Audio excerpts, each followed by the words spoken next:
The Amex Platinum just raised its annual fee from $6.95 to $9.95. That is a 43% increase.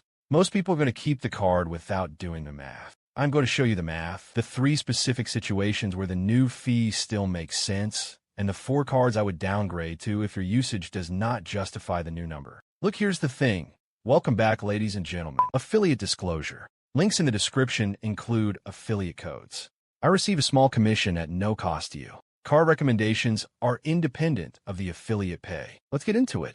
The new $9.95 annual fee is the highest premium card fee in the United States market. Amex is betting that the network of benefits, Centurion Lounge access, Equinox membership, Saks credit, Uber credits, Hotel Elite status, the new Resay credit, the new Walmart Plus credit, and the new dining credit totals more than the fee for any active urban traveler. The official Amex math says the benefits are worth $1,400 a year. That is true if you actually use every credit every month. The real question is, do you?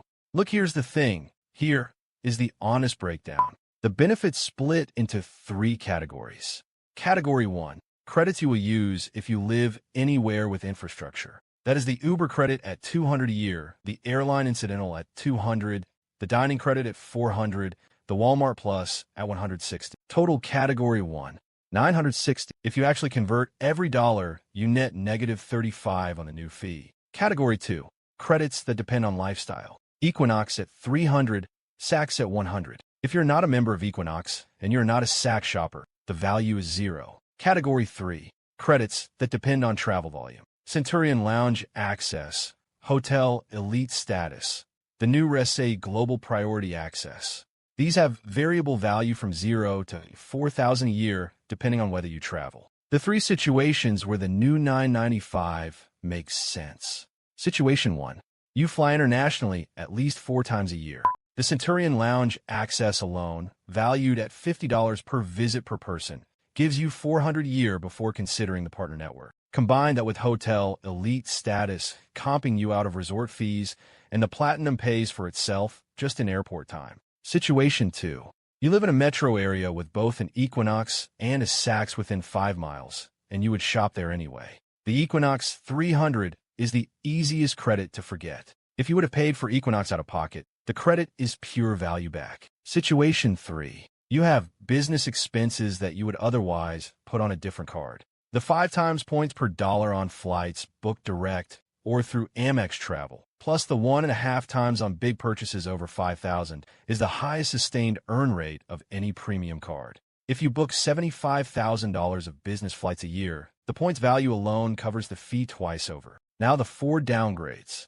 If none of those 3 triggers apply, here are the cards that hold most of the Platinum's value at a lower price.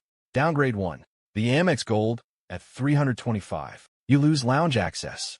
You keep 4 times points on dining and grocery, which for most households is the largest earn category. You keep the Uber and dining credits. Net annual value remains positive for most users. Downgrade 2. The Capital One Venture X at $395. You lose Amex's lounge network and gain Priority Pass plus Capital One lounges, which are growing fast.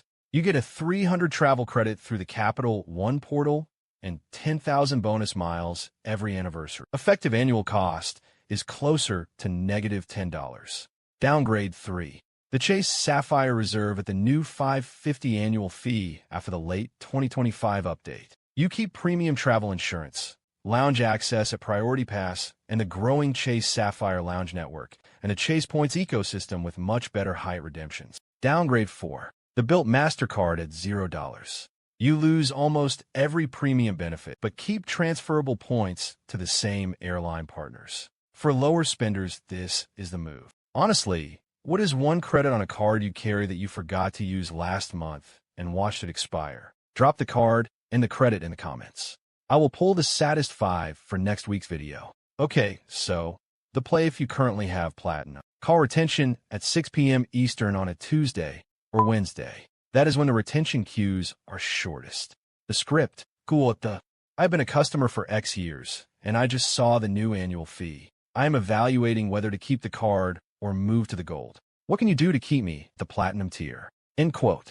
Amex retention typically offers between 15,000 and 50,000 bonus points if you spend 3 to 6,000 in 3 months, or a one-time statement credit between 200 and 500. About 60% of callers get an offer. If you take a 50,000-point offer, you cover almost half the new fee. If you decline and downgrade, you get to keep the credit line, the account age, and most of the network. Honest, no answer humility. This depends on your situation. If you're an Equinox member who travels internationally 6 times a year and stays at Marriott or Hilton properties, the new fee is still a no-brainer. If you're anyone else, you should run the math against the actual credits you used in the last 12 months, not the ones the marketing says you should use. If the actual usage came in under $950 of credit value, downgrade. The honest answer for most readers of this channel. The Capital One Venture X at $395 is the better card right now for the average power user. Look, hit subscribe. Next week, I am breaking down the exact downgrade path step by step. Which card to downgrade to, how to preserve your account age, the phone script, the timing, and the one downgrade move that activates a 60,000-point retention offer that almost nobody knows about.